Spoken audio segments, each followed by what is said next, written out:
तालिबान ने अपना आतंक फैलाना शुरू कर दिया है। अफगानिस्तान में 15 साल से ऊपर बच्चों की लिस्ट मांगी गई है और ये फरमान जारी किया गया है कि 45 साल से नीचे वाली महिलाओं को तालिबानी कुर्द लड़ाकों के साथ ही शादी करनी होगी।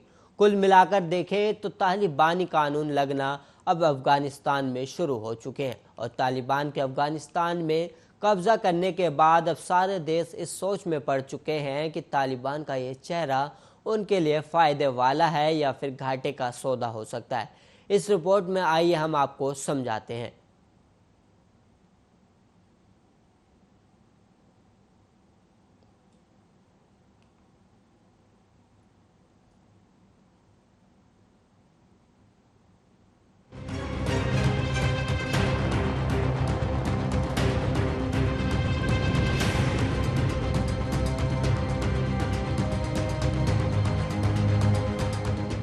शंघाई सहयोग संगठन यानी कि शंघाई कोऑपरेशन ऑर्गेनाइजेशन के सदस्य देशों के विदेश मंत्री 13 और 14 जुलाई को तजाकिस्तान की राजधानी दुशांबे में मिले थे और इन सभी देशों का ध्यान सिर्फ और सिर्फ टिका था अफगानिस्तान पर। इस 2 दिन की बैठक के दूसरे दिन यानी कि 14 जुलाई को एससीओ के प्रतिनिधि अफगानिस्तान सरकार के साथ एक बैठक की थी, जिसमें देश में बन रहे हालात और तालिबान के सत्ता हासिल कर लेने की आशंकाओं और उससे पैदा होने वाली परिस्थितियों पर चर्चा की गई थी। 2018 में बनाया गया एससीओ अफगानिस्तान संपर्क समूह का काम आतंकवाद से मुक्त एक शांतिपूर्ण, स्थिर और आर्थिक रूप से समृद्ध अफगानिस्तान बनाने के प्रयासों के लिए प्रस्ताव और सुझाव देना है।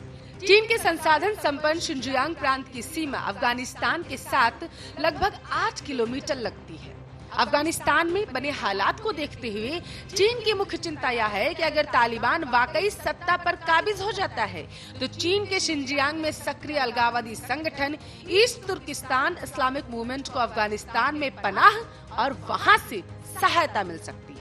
आपकी जानकारी के लिए आपको बता दें कि ईस्ट तुर्किस्तान इस्लामिक मूवमेंट एक छोटा इस्लामिक अलगाववादी समूह है, जिसके बारे में कहा जाता है कि वह पश्चिमी चीन के शिनजियांग प्रांत में सक्रिय है और स्वतंत्र पूर्वी तुर्किस्तान स्थापित करना चाहता है। शिनजियांग प्रांत चीन के जातीय अल्पसंख्यक वीगर मुसलमानों का घर है। अमेरिकी विदेश विभाग ने ETIM को 2006 में जातीय वीगर अलगाववादी समूहों का सबसे उग्रवादी संगठन बताया था। एक आतंकवादी संगठन भी इसे घोषित कर दिया गया था। पिछले साल नवंबर में एक प्रमुख नीतिगत बदलाव में अमेरिकी विदेश मंत्री माइक पोम्पियो पर लगा प्रतिबंध हटा दिया गया। अफगानिस्तान में बड़े पैमाने पर निवेश की संभावनाओं पर नजर रखते हुए चीन अफगानिस्तान को अपने बेल्ट एंड रोड इनिशिएटिव में शामिल करने की कोशिश भी कर सकता है। तालिबान के प्रवक्ता सुहेल शाहीन ने कहा था कि वे चीन को अफगानिस्तान के एक दोस्त के रूप में देखते हैं और उन्हें उम्मीद है कि बीजिंग से जितनी जल्दी हो सके पुनर्निर्माण कार्य में निवेश करने के बारे में बातचीत हो पाएगी। तालिबान ये भी कह चुका है कि वो अब शिनजियांग से चीन के वीगर अलगाववादी लड़ाकों को अफगानिस्तान में प्रवेश करने की अनुमति नहीं देगा। तो चीन के बाद बात अगर रूस की करें तो आपको बता दें कि रूस की अफगानिस्तान को लेकर सबसे बड़ी चिंता यही है कि अमेरिकी फौजों की वापसी के बाद अफगानिस्तान कहीं इस्लामी कट्टरवाद का गढ़ न बन जाए। रूस का मानना है कि अगर अफगानिस्तान में इस्लामिक कट्टरता बढ़ी तो पूरे मध्य एशिया के लिए एक बड़ा खतरा पैदा हो सकता है और अगर खून खराबा हुआ तो उसके छींटे मॉस्को तक पहुंचेंगे। तालिबान को एक संभावित सुरक्षा कवच मानकर रूस उससे अच्छे संबंध बनाकर चल रहा है। रूस के प्रभाव वाले देश जैसे कि तजाकिस्तान, उज्बेकिस्तान, अफगानिस्तान के साथ सीमा साझा करते हैं। रूस यह आशंका जता चुका है कि आने वाले समय में अफगानिस्तान की सरहदों पर मानवीय और सुरक्षा संकट खड़े हो सकते हैं। एक अनुमान के मुताबिक अफगानिस्तान में इंफ्रास्ट्रक्चर परियोजनाओं और संस्थानों के पुनर्निर्माण में भारत अब तक $3 अरब से अधिक का निवेश कर चुका है।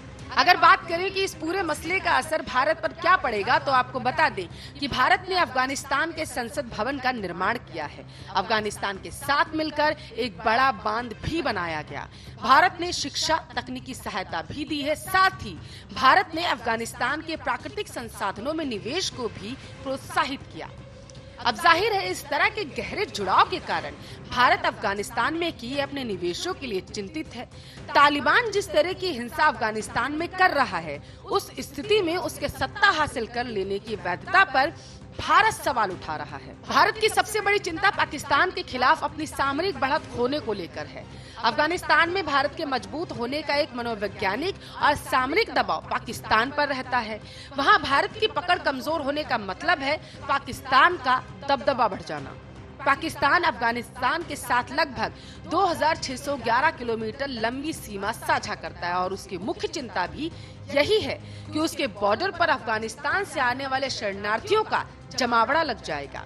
दूसरी चिंता यह है कि पाकिस्तानी तालिबान जो पाकिस्तान की सेना के अभियानों के कारण अफगानिस्तान भाग गए थे, कई शरणार्थियों के भेष में पाकिस्तान में वापस न आ जाएं। पाकिस्तानी फौज के प्रवक्ता मेजर जनरल बाबर ने कहा था कि अगर अफगानिस्तान में गृह युद्ध होता है तो उसका सीधा असर पाकिस्तान पर पड़ेगा। अफगानिस्तान में गृह युद्ध की आशंकाओं को देखते हुए पाकिस्तानी फौज ने पहले ही तैयारियां कर ली थी। पाकिस्तान के राष्ट्रीय सुरक्षा सलाहकार मोहित यूसुफ कह चुके हैं कि अफगानिस्तान के हालात बेहद खराब पाकिस्तान के नियंत्रण से बाहर हो चुके हैं। पाकिस्तान पर लंबे समय से अफगान तालिबान की सहायता करने का आरोप लगता रहता है। ऐसा माना जाता है कि इस समर्थन के पीछे मुख्य वजह अफगानिस्तान में भारत के दबदबे का मुकाबला करना है। अब जानकार मानते हैं कि नेटो सैनिकों के अफगानिस्तान से जाने के साथ ही पाकिस्तान अपनी खोई हुई ताकत को फिर से हासिल करने की अब उम्मीद लगा बैठा है। वो ताकत जो उसने 2001 में तालिबान शासन के पतन के बाद अफगानिस्तान में खो दी थी। जहां उज्बेकिस्तान की अफगानिस्तान के साथ 144 किलोमीटर लंबी सीमा है, वहीं ताजिकिस्तान की अफगानिस्तान के साथ सबसे लंबी 1344 किलोमीटर की सीमा लगती है। दोनों ही देश इस बात से चिंतित हैं कि अफगानिस्तान में हिंसा होने पर उनके लिए शरणार्थी संकट उभर सकता है।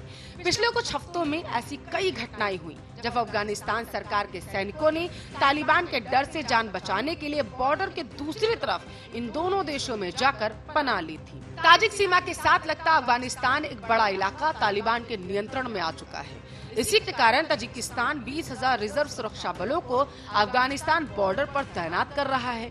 उज्बेकिस्तान और ताजिकिस्तान जैसी चिंताएं तुर्कमेनिस्तान की भी है। तुर्कमेनिस्तान की 804 किलोमीटर लंबी सीमा अफगानिस्तान से लगती है और उसे भी यही आशंका है कि आने वाले दिनों में उसकी सीमाओं पर एक मानवीय और सुरक्षा का संकट खड़ा हो सकता है। लेकिन तुर्कमेनिस्तान शंघाई सहयोग संगठन का सदस्य नहीं है। रूस और चीन की ही तरह कजाकिस्तान और किर्गिस्तान की अफगानिस्तान को लेकर बड़ी चिंता इस्लामी चरमपंथ को लेकर है। इन दोनों देशों की सीमा भले ही अफगानिस्तान से न लगती हो, लेकिन उन्होंने अपने देशों में हुए हमलों को अक्सर अफगानिस्तान से जोड़कर देखा है। किर्गिस्तान को इस्लामिक मूवमेंट ऑफ उज्बेकिस्तान जैसे चरमपंथी संगठन सहित इस्लामी विद्रोही आंदोलनों से गंभीर चुनौतियों का सामना करना पड़ा है। कजाकिस्तान काफी समय से अफगानिस्तान के पुनर्निर्माण में शामिल रहा और आर्थिक रूप से मदद करता रहा। कजाकिस्तान नॉर्दर्न डिस्ट्रीब्यूशन नेटवर्क का भी भागीदार है। इस नेटवर्क के तहत अमेरिका, रूस, मध्य एशिया और इसके साथ साथ आपको बताते चले काकेशस देशों के बीच अफगानिस्तान में रेल और ट्रक के माध्यम से सप्लाई होती है।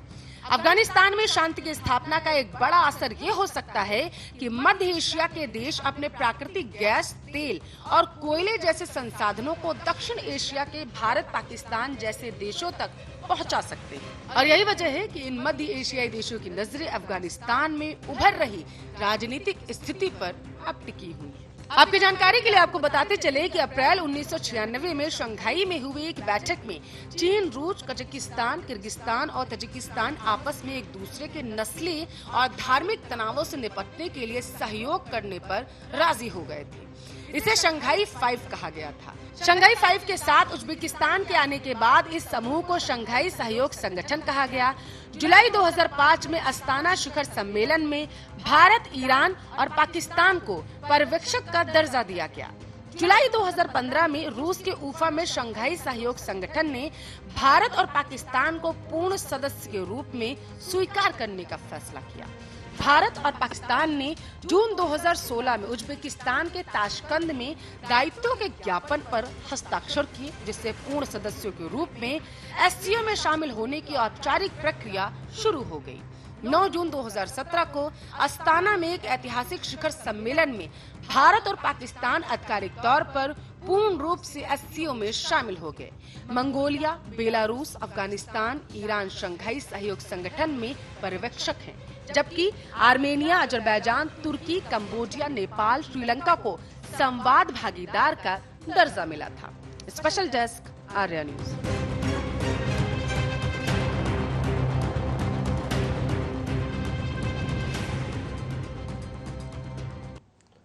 इस बुलेटिन में इतना ही। ऐसे ही देश और दुनिया की तमाम खबरों के लिए आप देखते रहिए आर्या न्यूज।